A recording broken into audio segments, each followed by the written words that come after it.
The demand grown since the Battalion court issued the preliminary injunction in your favor? I guess ito na lang, no? Before that, we had 16,000 drivers. After that, over the span of 3 months, we went up to 25,000 drivers. So you can see talaga, medyo malakas talaga po ang demand.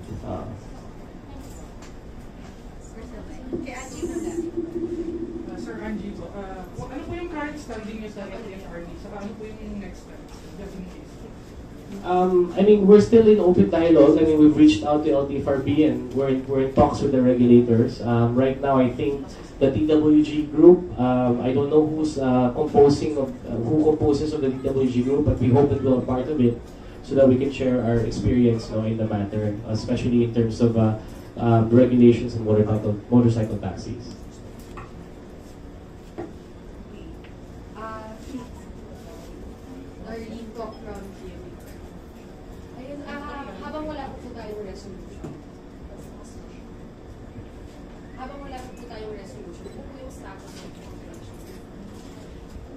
Right now, we're complying with the TRO. The app is still on. We have the vanilla service. But yun nga, that pales in comparison to the actual demand. No?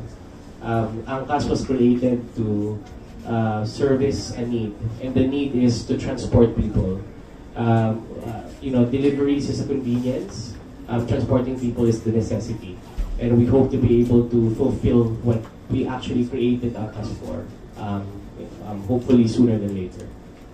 Last na lang. You mentioned po before na magbibigay kayo ng assistance sa mga riders. Yung anong klase ng assistance na lang? Para din doon sa mga na-apprehend kahit nasa 40 plus na. Anong klase ng assistance po yung bibigay? Lahat po ng assistance na ina-afford po sa atin ng batas, no? We help them out. So we're a community in Angkas, no? We're really a family. And lahat po ng drivers go to us for pretty much everything. I mean, tatay to si David, si Manong David ng mga drivers. So anything within the law, we facilitate, we help them. There's a lot of things that we do. So it's kung ano man yung mabibigay namin sa driver, binibigay namin. Hello, my name is Ray. If you can give us, kung meron kayong ipapasan a win-win solution for this, what solution would you suggest for this situation? I think the win-win scenario here is for us to be able to provide mobility options to the rest of the Filipinos and not just to one sector. Affordable and efficient and safe transportation. So if we're able to provide this regulatory framework and the government will allow us to run under this type of regulatory framework, and I think we've proven, over the last 3 months that our safety record is quite impeccable. And this is done because we have very, very high regulatory standards. So we really focus on the commitment to safety. We focus on the ensuring our drivers are safe.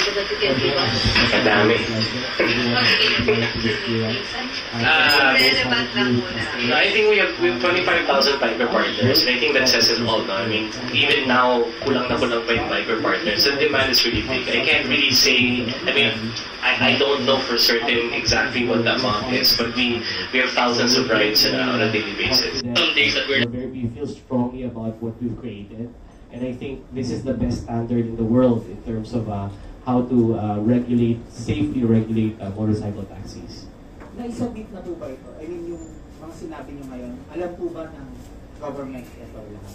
Matagal na po. Nagkaroon po ng Committee on Metro Manila Development hearings. Sinabit na po namin yung aming buong setup sa kanila. There was already a report from the Committee on Metro Manila Development.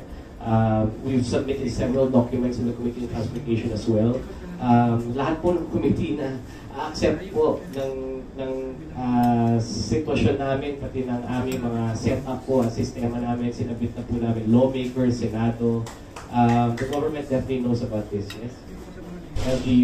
LGUs know about this also. So marami na pong may alam dito, this formula that we're trying to do po. And hopefully we can get resolution na in developing this framework. What do you think is the reason why is it, they're not accepting this? I mean, you should need to ask them. But if I was to venture a guess, change is hard. Change is very difficult. You know, a lot of people talk about disruptive technology. Ngayon, lahat to may mga ilaw tayo dito. Pero there was a time 100 years ago na pinagbabawal yung electricity sa bayan, di ba? So, John D. Rockefeller was, you know, may pinatay pa nga silang elepante para makita yung deliveries ng bagong teknolohiya ng elektrisidad.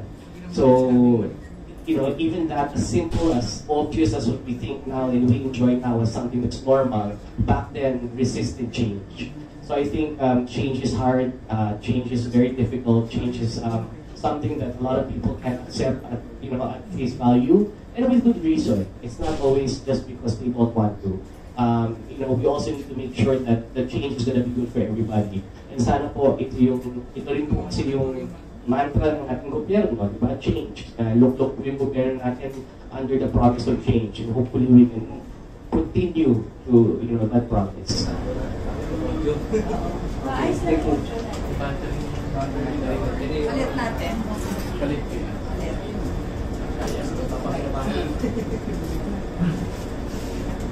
Better pa. Hello, Matteo. Hello. Okay. Question pa.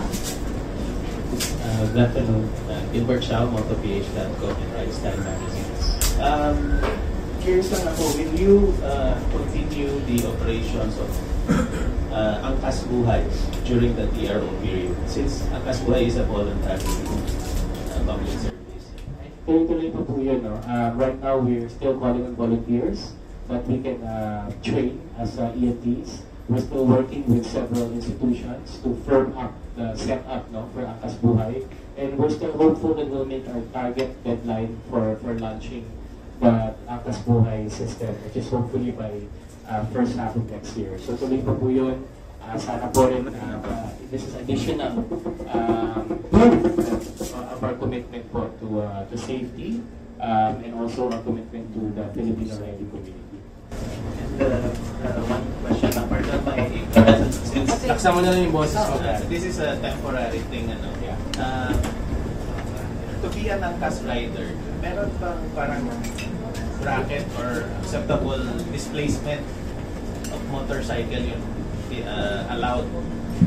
For example, from 1 to 5 or any displacement? Yeah, right now we are using 100 to 200 cc motorcycle. 100 to 200 cc. So, and mostly kasi sa amin is really short distances.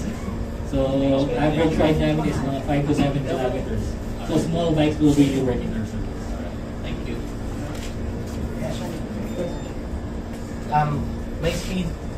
May speed limit po kami. So, hindi po useless po pag lakit mataas tayong displacement kasi hindi naman po magagamit yung speed. What I'm getting at kasi, being a rider myself, no, maraming riders, they have their own dream bikes, yes, na hindi afford. Now, ang nakikita ko, through yung additional livelihood na Angkas, a lot of riders would be able to afford their dream bikes using their income from Angkas. Kasi gano'n din ang nangyari with yung kotse na equivalent Uber and so a lot of people can't afford cars, pero nakabili sila. And even before, based on our actual numbers, 30% of our bikers were unemployed before. Itong mga to tambay talaga, but they have the skills to ride a motorcycle. And they were qualified at nakamasa sila. So ngayon meron silang trabaho to be proud of, and every year, nakakapagpalit sila ng bagong motorsiya natin. Because of the income that they get just. Pero right now, we are allowing up to 7 years old bike. Okay. So may age bracket din kami kasi based on our experience, that's the max. Medyo healthy pa yung motorcycle for this kind of service. Well, kung ma-lift yung TR, it will help not only the motorcycle industry but the economy in general. Definitely.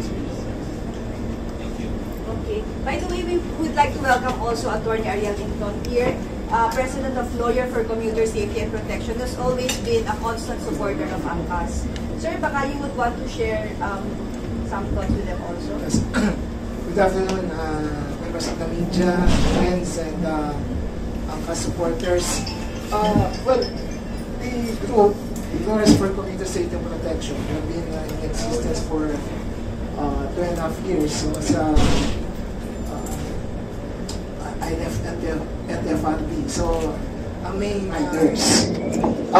Nakita namin kasi ganito, no? Since 2008, or even before that, meron ng mga motorcycle for hire. Meron ng mga habal-habal. Pag sinabi ng motorcycle for hire, it may be for passengers or for delivery. No? Kasi for hire yun na rin, no? Yung motor. Ngayon, since 2008, and or even before that, marami na nagpanukala sa Kongreso, no? Through different congressmen for the regulation of the motorcycle for hire industry. So, in other words, elementary pa rin George Hansen Navy, no? Talagang meron nang nagsasabi sa Kongreso na kailangan ma-regulate na yun motorcycle for hire. No? Unfortunately, pumapasa sa House pero sa Senado, nagkakadeadlock. So, after several Congress na hindi nagkaroon ng katuparan, and yet, padami pa rin ang padami yung mga habal-habal, yung mga skylab. You know what skylab is? Yung meron ng pakpak, so nakasakay doon. So, imagine a motorcycle with 10 to 20 passengers. Saan ka nakakita nun? And then, came Angkas group. I was with Angkas sa LTFRB. What Angkas did was to professionalize the motorcycle for hire industry. Not only they professionalize, they introduce safety nets for passengers and riders as well. Insurance, training, etc., etc. But they did something na masasabi nating innovation. Yung innovation doon was making motorcycle for hire through app-based.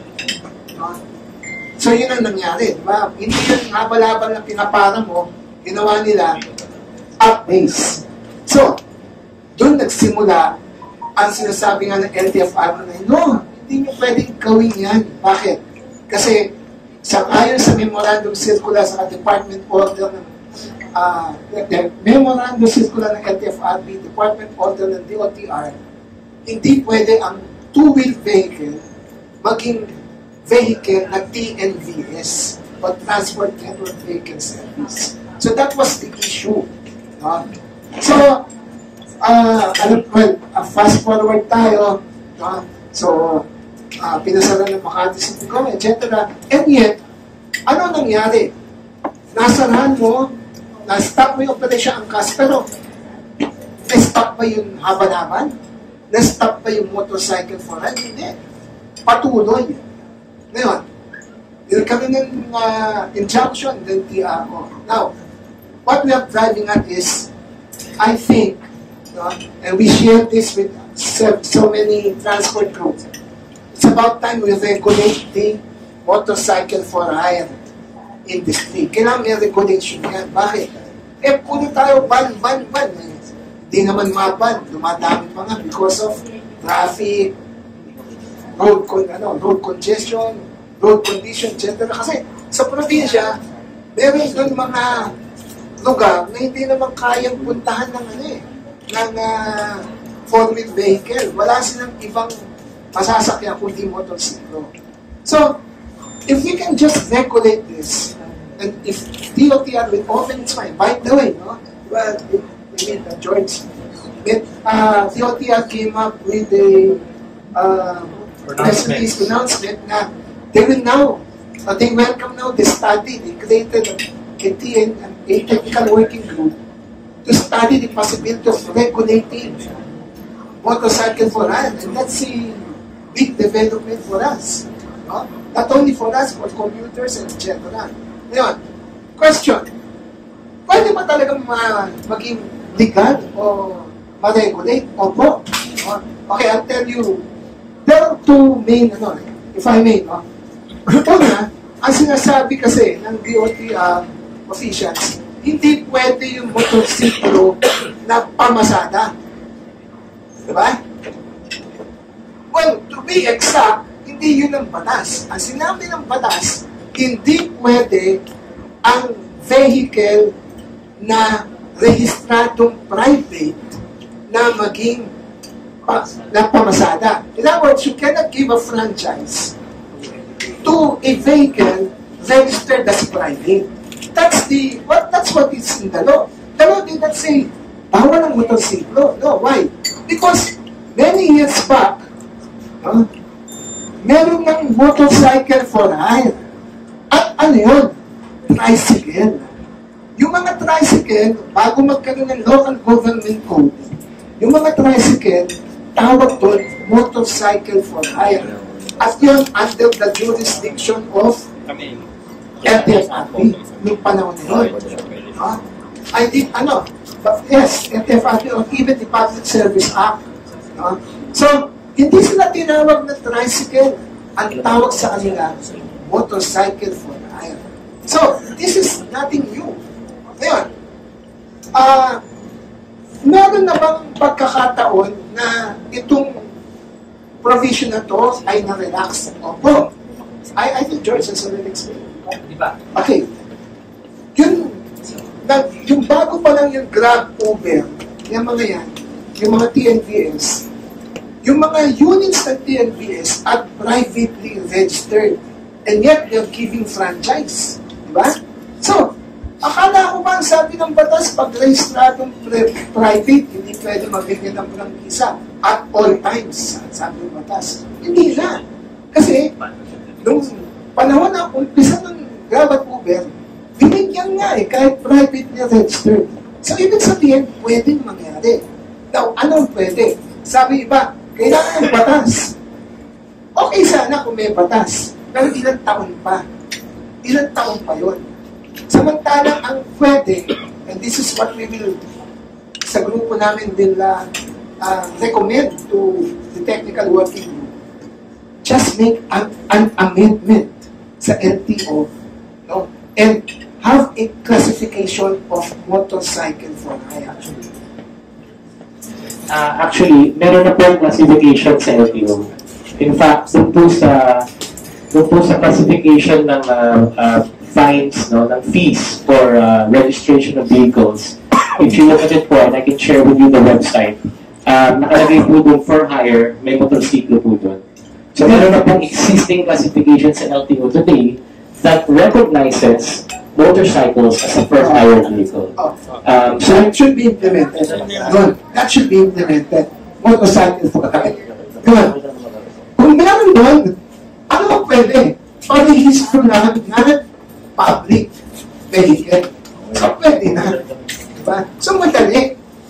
Ngayon, pangalawa, safety issues. I think they have already said something about the safety issue. Pero, dadagdag ko lang. Yung safety issue, ang safety issue kasi, dadagdag ko lang, ang dapat dyan, regulasyon. Kung meron safety issue, regulation. Pero, as Angkas said, 99 point something safety. Ito. Yung safety nila. Ano yung sinasite ng DOTR ng mga aksidente na 10,000 plus na motorsiklo? Bilangin natin, Angkas ba yung mga yun? Hindi naman Angkas yun eh.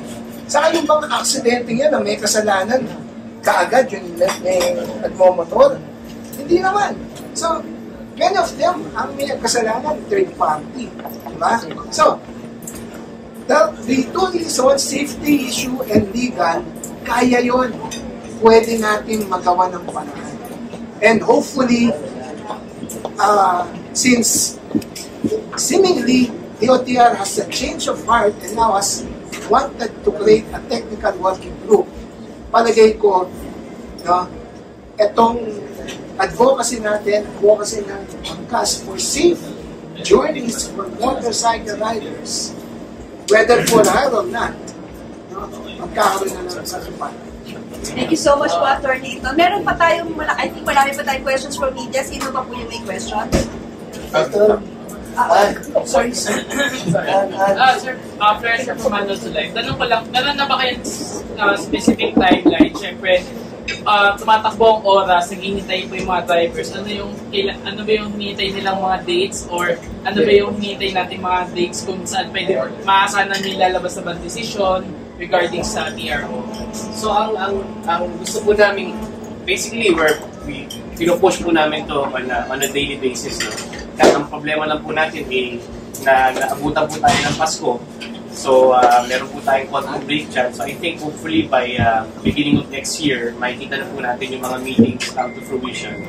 And sa lalong madaling pauno, ipupush po talaga namin na mangyari po itong ang aming gustong gawin is i-push yung pilot program nga po under this PWG para po mapakita po natin at ma-monitor po natin ano nangyari sa Angkas at pakita po ng gobyerno kung sapat ba to na regulasyon para i-implement po at hayaan po ang creation ng motorcycle taxis. At saka, in the meantime, sabi nyo, habang walang transport na tao, puro padala lang ang ginagawa nila ngayon. So far, marami mga Angkas drivers na nag-embrace doon sa delivery service muna, pansamantala. Ang kinakatakot ko is bumalik sila na habal-habal. Kasi ang problema po natin dyan, kung naging habal-habal sila, hindi na po natin mamamonitor.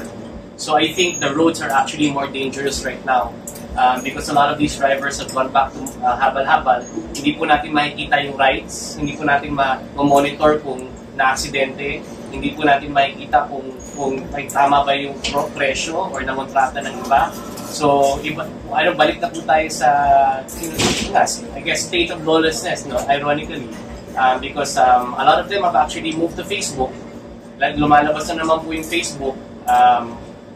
Basically, TNC po ba Facebook? Kasi nag-book din po sa Facebook eh.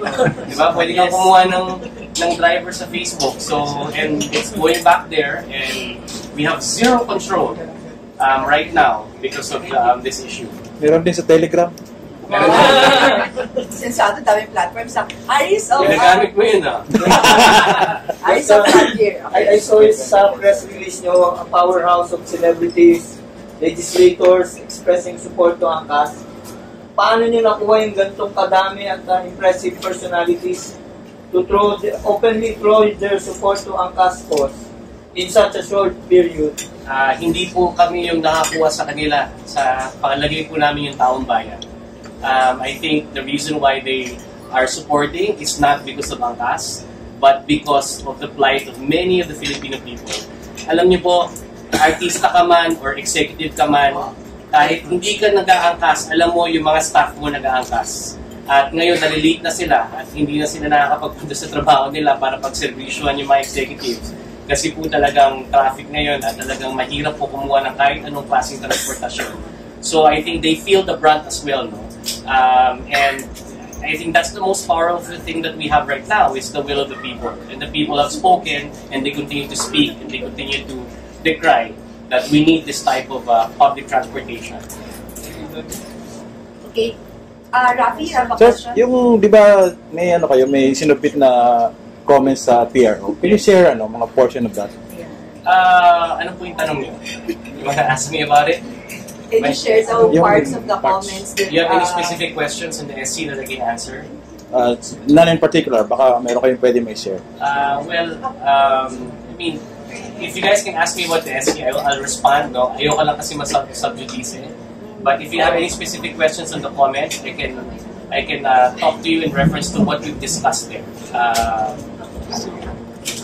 Later na lang. Later na lang. Siguro kasi after Christmas naman, we'd be happy to share with you all yung copy of the comments upon their permission with the legal team, no? Yeah. Oo. But after Christmas, we might be able to do that. But I think it's a public document, no? You get it naman in the SC. But if you guys have anything specific to ask me about it, I'll gladly answer. Okay. Do you have other questions po? Alam ko excited na kayo. Malapit na mag-concert time mo. Any other questions? Wala. Okay, since wala na, George, baka meron tayo pang Christmas message. Thank you sa members of the media. But thank you, members of the media, for being very supportive and really walking with us in this journey for regulation.